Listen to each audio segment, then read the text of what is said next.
Mardi 17 septembre 2024, nous sommes dans le village de Yanoguin, de la commune de l'Aï, région du Plateau central.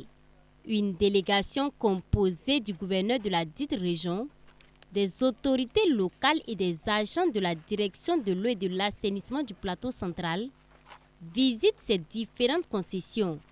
Question pour ces acteurs de faire le constat de la mise en œuvre effective du projet pilote d'assainissement total piloté par la communauté ATPC. Aujourd'hui, nous sommes là avec les autorités administratives de la région pour constater l'engagement et le travail qui a été fait par la communauté, les encourager et aussi faire une invitation aux autres villages de suivre le pas du village de Wanore. Dans le village de Wanore, ici, il y a 28 ménages et à l'évaluation, nous avons fait le tour de tous les 28 ménages et on a vu que dans tous les 28 ménages, les gens ont suivi les prescriptions, ils ont réalisé des latrines avec leurs moyens propres. Ils ont fait des puisards pour éviter que l'eau ne stagne autour et que ça occasionne des maladies hydriques. Et surtout, côté hygiène, vous avez dû constater des petits hangars un peu dans toutes les concessions où ils suspendent leurs ustensiles de cuisine. Et vraiment, la cour est bien propre. Déclenché en 2023, le village de Yanoguin a été déclaré fin de la défécation à l'air libre. Les habitants se sont donc approprié cette approche qui vise à encourager les communautés à analyser leur situation en matière d'hygiène et d'assainissement. L'approche a été d'un grand apport selon les habitants de ce village. Au sein du village ici, tout le monde a apprécié l'approche.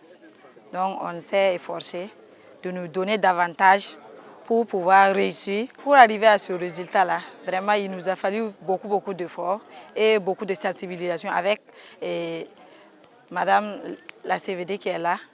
Au début, elle nous réunissait et on se sensibilisait entre nous. Ainsi de suite, on a pu sensibiliser les hommes et les enfants pour que toutes les maisons qui sont là, toutes les concessions, on a pu garder l'hygiène au sein des familles et travailler à minimiser les saletés dans les cours là.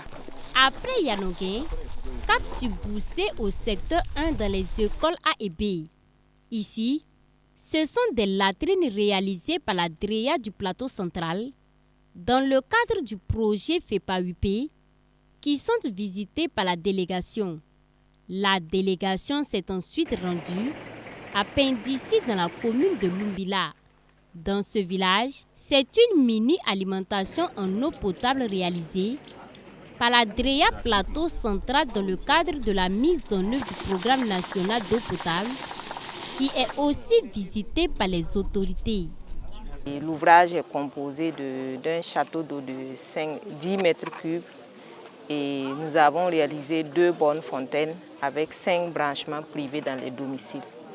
Et l'objectif, c'est d'améliorer l'accès à l'eau potable pour les populations. On a pu constater dans les concessions qu'avec quelques branches, on fait un hangar où on met les ustensiles de cuisine en hauteur. On a vu qu'effectivement les conseils ont été suivis et les toilettes sont propres. Les puisards, comme je le disais tout de suite, les gens se lavaient et l'eau là ruisselait à travers un trou de partout. Ils ont fait des puisards avec les moyens de bord. On a vu un village vraiment, en tout cas pour l'espace que j'ai visité, très propre. Se procurer de l'eau potable dans ce village autrefois relevait d'un parcours de combattants. Mais grâce à ce mini-AEP, les habitants de ce village n'auront plus à faire de longues files d'attente dans les forages, se réjouit Pascaline Bamogo. Se procurer de l'eau autrefois dans ce village n'était pas chose facile. Il fallait faire de longues files d'attente dans les forages. 22 heures m'a plusieurs fois trouvé dans des files d'attente. À cause de cette situation, j'avais des disputes avec mon époux. Mais grâce à ce mini-AEP, fini vraiment toutes les tracasseries en matière d'accès à l'eau potable. Nous remercions vraiment la DREA pour son aide qui vient nous soulager. Cette visite a donc permis aux acteurs de constater de visu les différentes infrastructures réalisées par la DREA Plateau central et l'état de la mise en œuvre de l'approche ATPC au plateau central. La directrice régionale de l'eau et de l'assainissement du plateau central a donc invité les bénéficiaires à un bon usage des ouvrages.